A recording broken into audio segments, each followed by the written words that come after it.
Olá, seja muito bem-vindo à primeiríssima aula com resolução de atividades em filosofia, feito pelo Escola Online. Meu nome é Gabriel e eu vou ajudar vocês que estão fazendo parte do programa PET da Secretaria de Estado de Educação de Minas Gerais. O material que a gente vai estar usando hoje é relativo ao volume 2 e semana 1. Como eu falei, eu sou o Gabriel e eu faço parte de um projeto muito maior que é o Escola Online. Pessoal, nós estamos presentes aí em várias e várias redes sociais. Vocês podem contar conosco para a resolução de atividades de várias e várias disciplinas: história, matemática, química, biologia e outras mais que a gente vai estar cada vez mais adquirindo e cada vez mais tentando ajudar vocês, ok? Então, vamos lá, pessoal!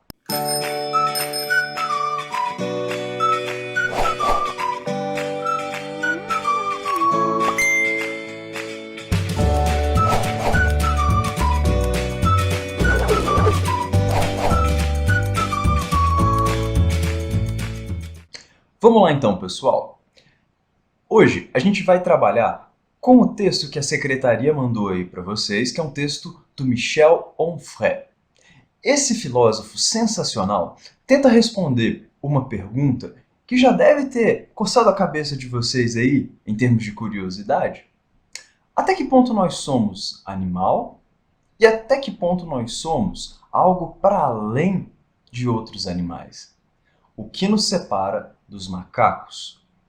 Ou como diz a perguntinha ali em cima, o ser humano é monstro ou é um gênio em meio a toda essa natureza que nos cerca? Para poder resolver e extrair o significado maior desse texto, eu acho muito interessante a gente sublinhar alguns pontos ou separar alguns parágrafos. E o que eu estou tentando fazer com vocês é exatamente isso. Deixei aqui marcado, então, um pedaço importante do texto e a parte que esse texto ali pertence. No caso, esse excerto aqui é parte do segundo parágrafo. Vamos dar uma olhadinha, então, no que o Michel Onfray fala dentro dessa pergunta tão interessante. Descobrimos que o chimpanzé e o homem se distinguem na maneira de responder às necessidades naturais.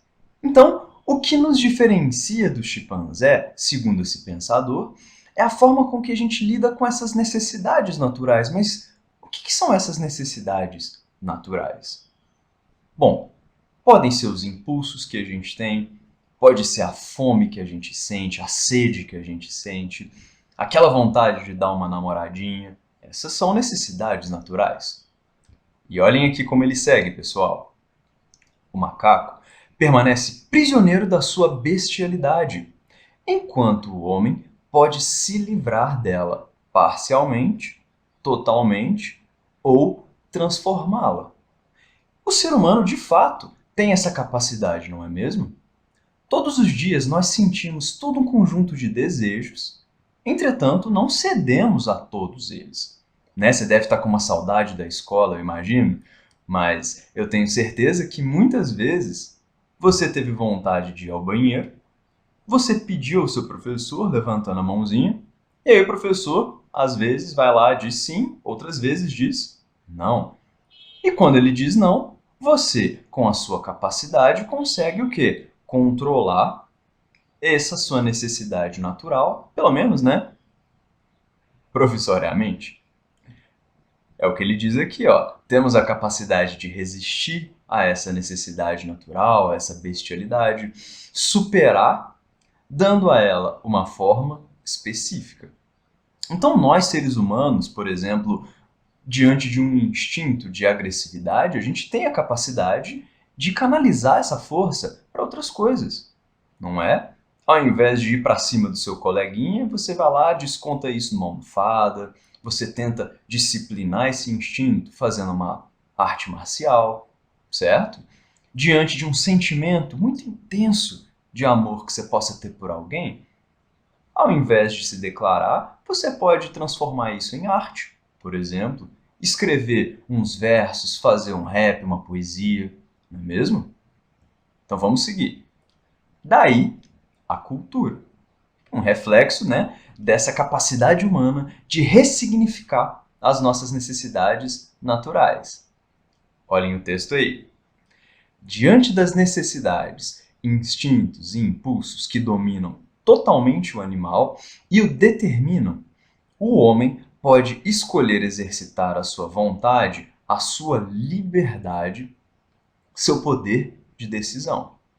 Onde o chimpanzé sofre a lei das suas glândulas genitais, o homem pode combater a necessidade, reduzi-la e inventar a sua liberdade. Então o significado aí desse pedacinho está muito claro e ajuda a introduzir a ideia que o Michel Onfray tentou passar, ok? Um outro ponto que ainda segue esse argumento do que nos diferencia de babuínos e outros animais, segue aqui o terceiro parágrafo. Repara aí no ponto que eu selecionei para vocês, pessoal. O macaco ignora as necessidades espirituais. Não há erotismo nas macacas, nem gastronomia em babuínos, filosofia em orangotangos, religião em gorilas, técnica em macacos ou arte em bonobos. Então, as necessidades espirituais que nós possuímos, né, essas necessidades de dar um significado maior para as nossas ações, isso esses macacos, esses símios não possuem, certo? Nós, aí diante dos nossos desejos, nós inventamos o erotismo, né? Nós, diante aí de uma vontade de diversificar os sabores que vêm à nossa boca, nós inventamos a gastronomia. Nós também, tentando explicar as coisas, inventamos a filosofia, a religião, desenvolvemos técnicas e até a arte, também demonstrando uma necessidade espiritual maior de dar significados que o ser humano possui. Isso tudo segundo Michel Onfray, ok? Um outro ponto que ele também destaca, que eu acho muito legal de vocês verem, tem a ver com a linguagem.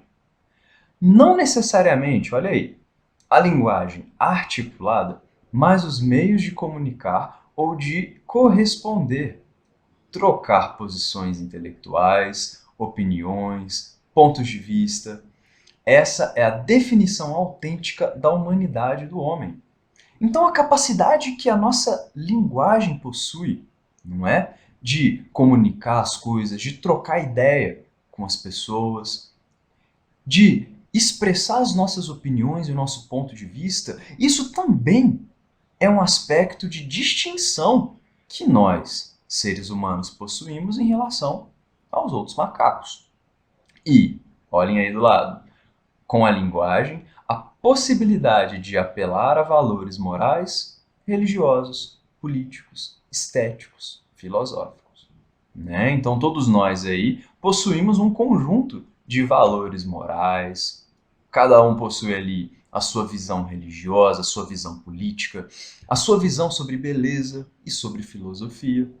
E isso aí, graças à linguagem, a gente pode expressar, nos diferenciando de uma vez por todas dos outros símios, macacos e tal. Ok?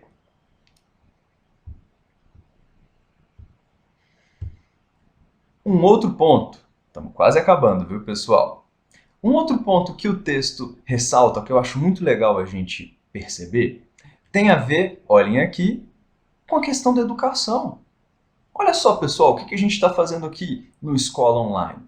A gente está tentando repassar um conjunto de conhecimentos que a gente tem dentro de nós para vocês. Então, a educação, nesse combinado coletivo que a gente faz, né, de trocar algumas informações, de aprender com aqueles que sabem e trocar aprendizados também, isso é um outro ponto que nos distingue dos demais babuínos, certo? A gente tem essa capacidade de transmitir conhecimentos. Eu desse lado da telinha, mas vocês também ali, eu tenho certeza, na seção de comentários, né? Então, ó, essa transmissão de conhecimentos, que é a educação, de uma maneira geral, essa construção, olhem aqui, de valores comuns, contribuem para a criação de sociedades, onde as disposições humanas são feitas e refeitas incessantemente. Então, as sociedades que a gente vai criando, que a gente vai modificando nos nossos debates, isso também é um ponto de distinção. Olhem aí, a sociedade de chimpanzés são fixas, não evolutivas como as nossas. E aí ele finaliza. Quanto maior a nossa aquisição intelectual, mais a gente recua em relação ao macaco. Então, quanto mais a gente aprende intelectualmente, mais distante do macaco a gente se torna. Agora, por outro lado, quanto menos saber, conhecimento, cultura ou memória existe numa pessoa humana, mais lugar o animal acaba ocupando. Mais o animal domina, menos conhece a liberdade esse indivíduo. Satisfazer as necessidades naturais, obedecer apenas aos impulsos naturais, comportar-se como uma pessoa dominada por instintos, não sentir a força das necessidades espirituais. Eis que o chimpanzé se manifesta em você. Ok, pessoal? Então, com esses 3 slides, pessoal, eu acho que fica muito claro os argumentos do Michel Onfray a respeito aí do instinto e da racionalidade do ser humano. E até que ponto a gente se aproxima e até que ponto a gente se afasta dos macacos. Sigamos então para as atividades, pessoal. A primeira atividade cai direto nisso que a gente vem falando. Faça a distinção entre a ação instintiva e a ação inteligente e dê exemplos. O que seria, portanto, uma ação instintiva e uma ação inteligente? Bom, proponho que vocês desenvolvam uma resposta mais ou menos por esses termos. Olha só. Ação instintiva seria uma ação ligada mais a algumas necessidades naturais que nós possuímos, certo? Alguns impulsos biológicos, alguns atos inconscientes que a gente pode ter. Vamos lá, um espirro. Eu espirro, vocês devem espirrar também.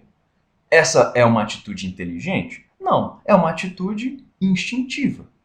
Da mesma forma, o susto. Da mesma forma, o riso, quando alguém conta uma piada engraçada na sala. Não é?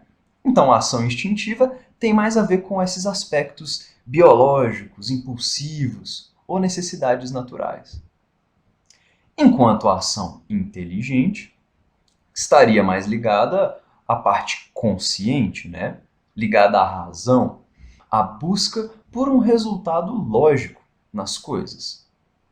Alguns exemplos que a gente pode dar seriam, vamos dizer, você respeitar algum valor moral. Por exemplo, respeitando os mais velhos, né? Você às vezes nem conhece aquela pessoa mais velha que você está interagindo, entretanto, por entender que é importante, racionalmente, que os mais velhos sejam respeitados, você vai lá, reprime qualquer tipo de ação instintiva, de pouca paciência que você possa ter para poder respeitar o mais velho e dar a ele um contato, um cuidado humano como ele merece. Um outro exemplo de uma ação inteligente seria você acessar uma videoaula da escola online.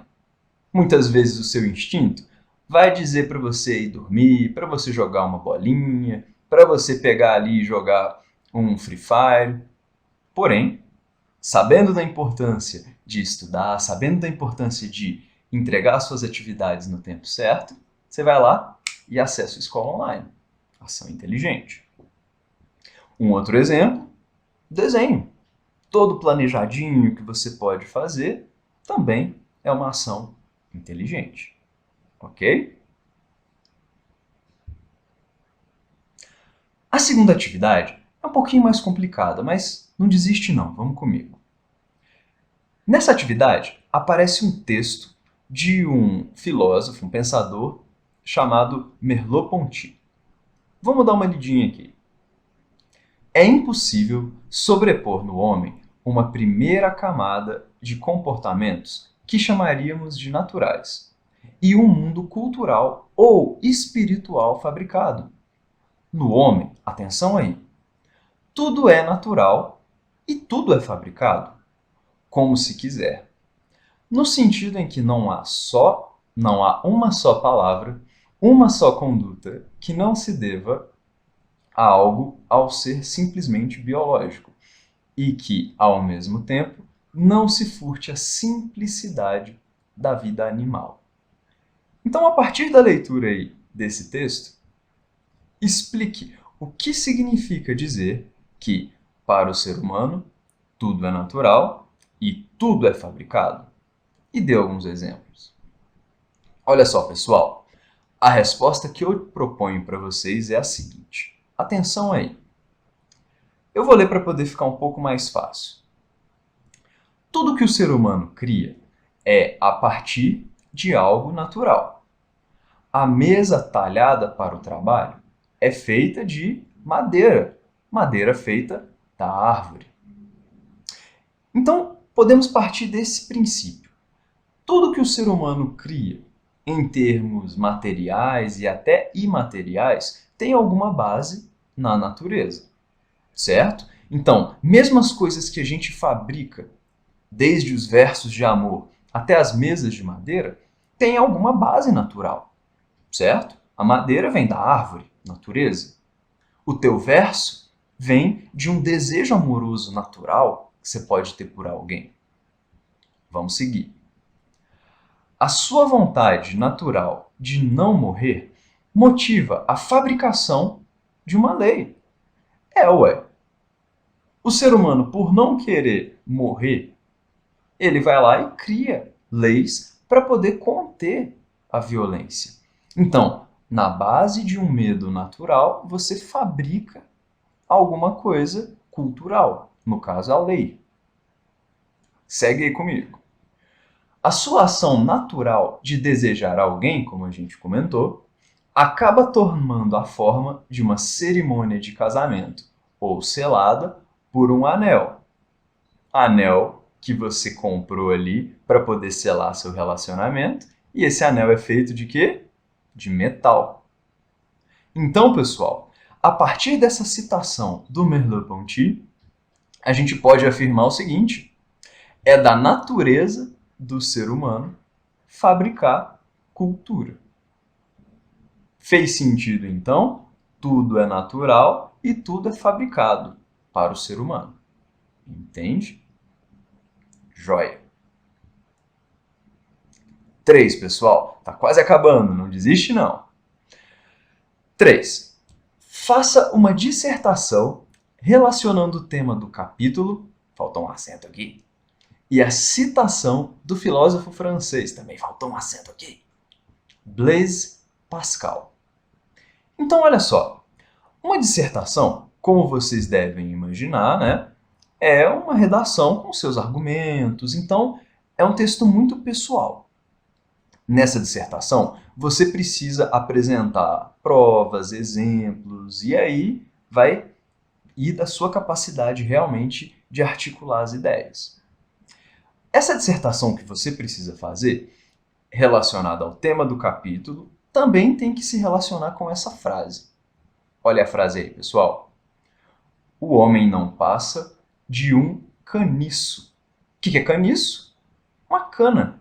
Cana fina, comprida. Então nós somos como uma cana fina e comprida. E ele diz mais, somos o caniço mais fraco da natureza.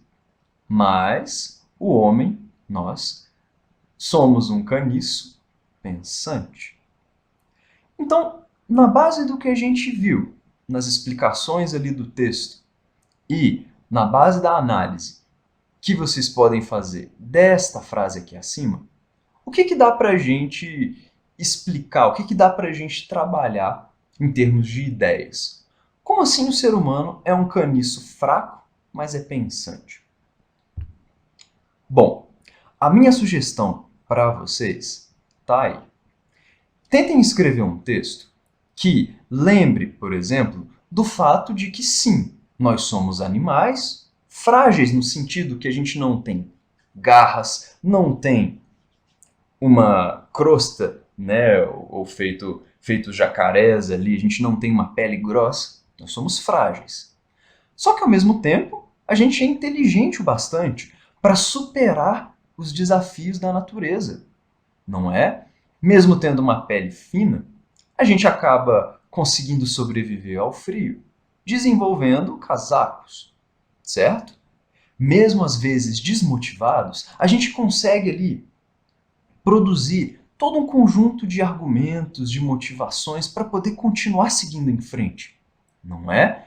Então, os desafios que a natureza nos dá, a gente vai lá e com a nossa inteligência tenta superá-los. Além do mais, desenvolvemos técnicas, conhecimentos e tecnologias para sobreviver com conforto, não é? Para poder facilitar ali a gente na hora de acabar com a nossa sede, a gente desenvolveu com a nossa inteligência as garrafas d'água, certo? Um sistema ali de água e esgoto que traz água para dentro das nossas casas, se você tem esse privilégio. Nós criamos também artes e significados para preencher as nossas necessidades espirituais. Ó, lembra ali que a gente falou mais atrás na aula das necessidades espirituais? Pois é, arte, religião, significado para as nossas ações, para a gente sentir e preencher esse vazio dentro de nós. Pode citar também a parte da linguagem que a gente falou, lembra? Com a linguagem, transmitimos nossos conhecimentos e, com a educação, nós passamos o que aprendemos em gerações anteriores para as gerações novas. Ok? Como eu falei, infelizmente essa eu não vou dar uma resposta objetiva, é uma dissertação. Eu te dou uma boa sorte e te deixo esse conjunto aí de textos e explicações para que você faça um ótimo trabalho, ok? Então, espero ter sido claro, espero poder ter ajudado vocês. Contem com a gente. Eu sou o Gabriel e esse é o Escola Online. Um grande abraço a todos e um ótimo dia de estudos para vocês. Valeu, pessoal!